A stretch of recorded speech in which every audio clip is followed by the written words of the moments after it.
Well, good evening, everyone. It's a great pleasure to welcome you today as we witness and celebrate the love between Ken and Rachel. And who gives this woman to marry this man? Her mother and I.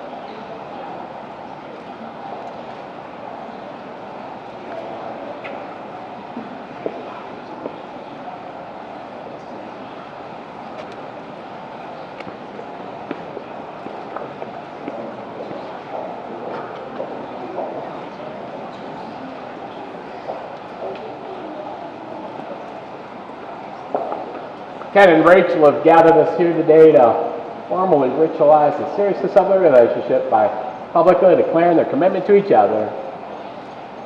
Each of you here today, because you're special to them, you've journeyed with them over the years in a variety of ways, so it's only fitting that you be here to share the significant moment with them. We're here today to join the two of you in marriage. Today, I remind you that marriage is not to be entered lightly, but rather a thought of love and dedication. You're here because you love each other, and you made the choice to take the next step in your journey together.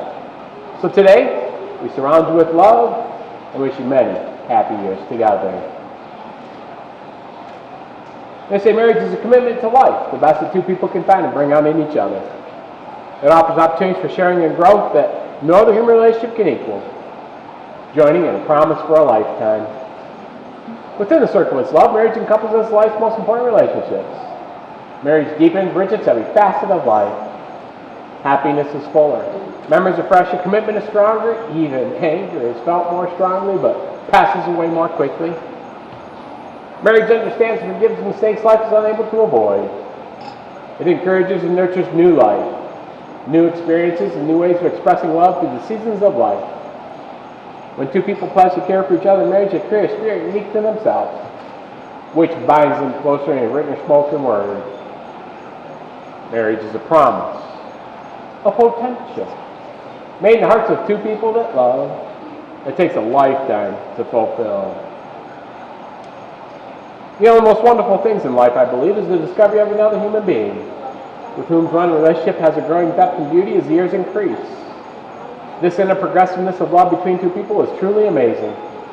It cannot be found by looking for it or passionately wishing for it. It's sort of a divine accident. The most wonderful things in life. You've known each other from that first glance of acquaintance to this point of commitment. At some point, you decide to marry. From that moment of yes to this moment of yes. Indeed, you've been making commitments in informal ways. All those conversations were held in the car, over a meal, or during a walk.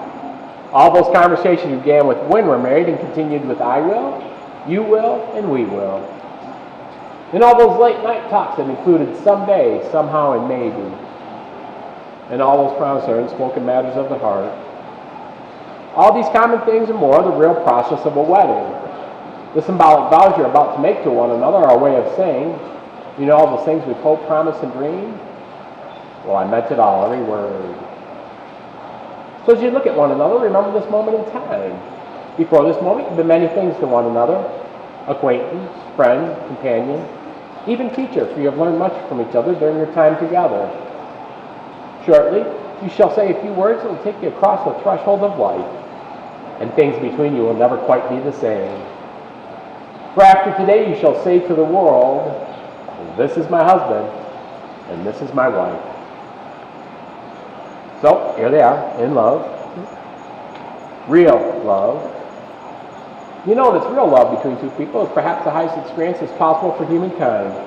Such love strengthens people in numerous ways, but above all, it gives new purpose and meaning to their lives. You know, it's love that has brought us here today. You know, in marriage, we always say I love you today, but also, I promise to love you for all of our tomorrows. Ken and Rachel are coming here today making a commitment towards working to expand their love and respect for each other on a daily basis.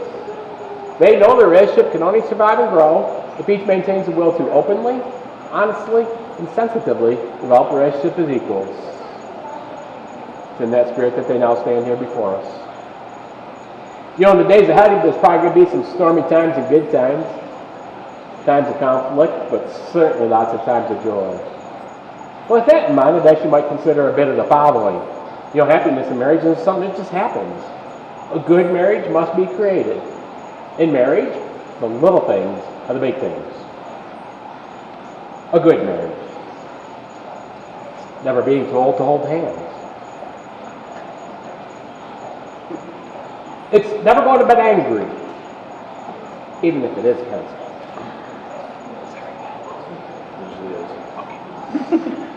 It's at no time taking each other for granted. The courtship sharing like the honeymoon should continue through all the years. It's having a mutual sense of values and common objectives. It's standing together and facing the world. It's doing things for each other, not in the attitude of duty or sacrifice, but in the spirit of joy.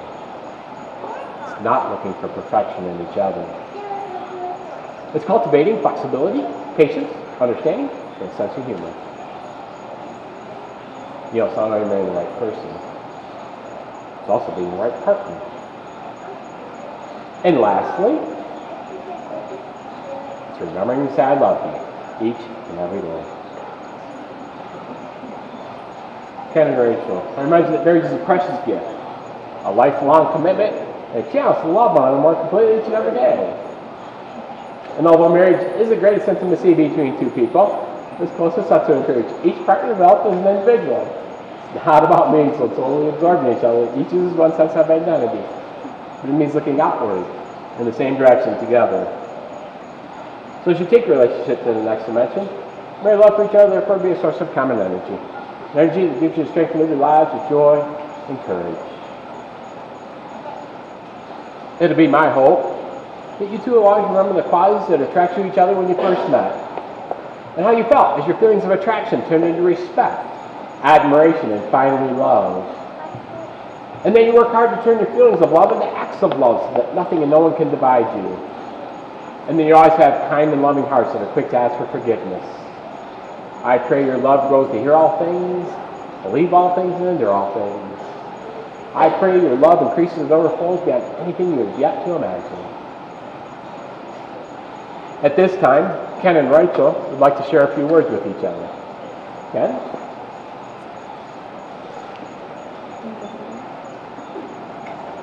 Got one. It's a good sign. They're good thoughts. Absolutely. Hi. First off, you are absolutely stunning. Rachel, I take you as you are with all of your self-proclaimed imperfections, quirks, and obsessive compulsive disorder. I take you with all of your sarcasm and snarky comments. I take you for all that you are and all that you will become. When we first started dating, you looked at me in the eye and said, "You know I'm falling in love with you, right?" And I said, "I'm done falling in love because I love you." Boy, was I wrong. Every moment spent with you, I fall in love just a little more, little bit every day. You constantly inspire me, teach me, and motivate me to be the best person I can be. You have opened my eyes to many things, including true love and pierogies. Or as Sarah describes them, as Polish raviolis. We now know them as poliolis. I vow to always love, respect, and remain devoted to you. To keep you warm at night and rub your back after a long day. I will always protect you and support you even in the toughest of times. I will celebrate your triumphs and mourn your losses as if they were my own. I love you unconditionally and without hesitation and look forward to a lifetime of happiness with my Rara, my Fifi, and soon my wife. That was good. Okay. Hi. Hi.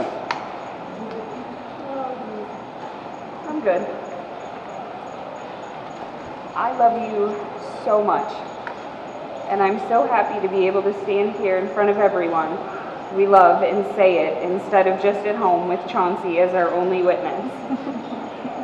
When we first started dating, you said you would tell me that I was beautiful every day for the rest of our lives. The cynic in me, of course, said, yeah, okay. But here we are, and in keeping your promise, I've heard you tell me I'm beautiful at least 625 times. You've always kept your promises, and I trust you with my life and with my heart.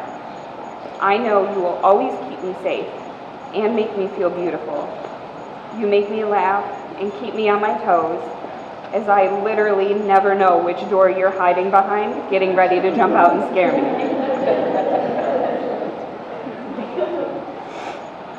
Really, I knew that I could love you the first time that we met. We laughed all day, and you took me out to lunch.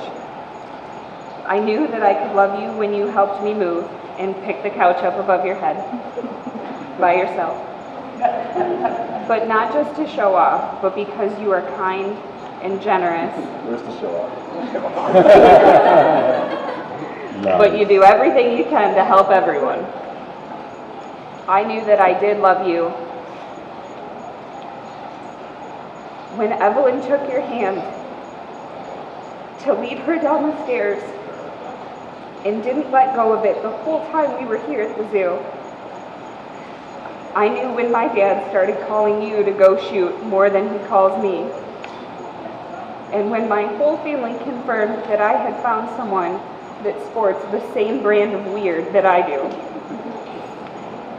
I knew that I would spend the rest of my life with you, with every single moment of laughter, sarcasm, reassurance, and love.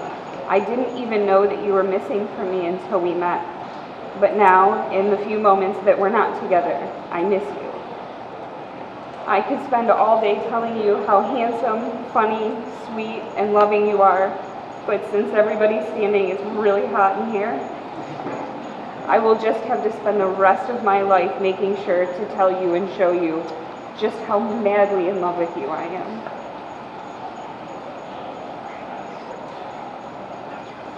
Thank you.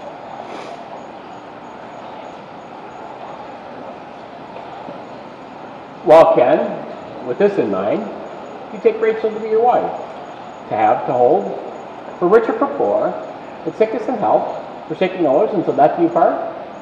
I do. And Rachel, you take Ken to be your husband, to have, to hold, for richer, for poor, in sickness and health, forsaking others until death do you part? I do. And today we'll go ahead and exchange wedding rings. They're an ancient symbol meant to remind you each day of the vows and the promises you are making to each other here today. Ken, you'll place that on Rachel's finger and repeat after me. I give you this ring I give you this ring that has no beginning that has no beginning and no ending, and no ending, which symbolizes that the love between us will never cease. will never cease. I placed it on your finger I place it on your finger as a visible sign as a visible sign of the vows which have made us of the vows which have made us husband and wife. husband and wife. Okay, Rachel, you can place that on Ken's finger.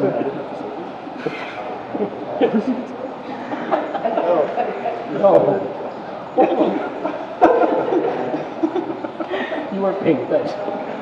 Yes, place it on his finger. I give you this ring I give you this ring that has no beginning that has no beginning and no ending, and no ending, which symbolizes that the love between us will never cease. will never cease. I placed it on your finger I placed it on your finger as a visible sign as a visible sign of the vows which have made us of the vows which have made us husband and wife. husband and wife.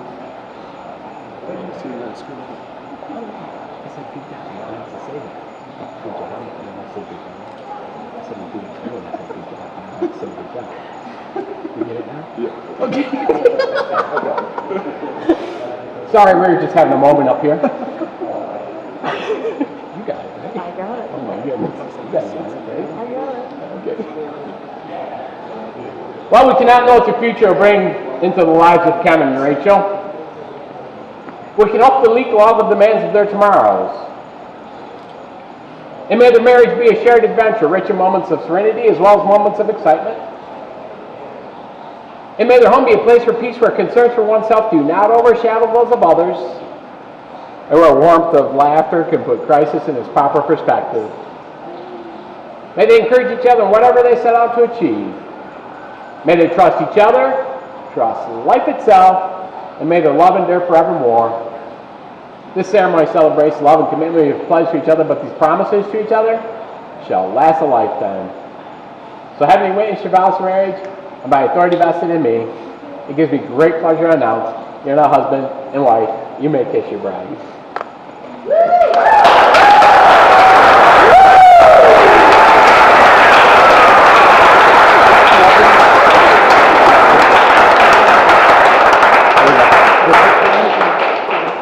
It's with great honor that I get to be the first to introduce to you Mr. and Mrs. Whittaker.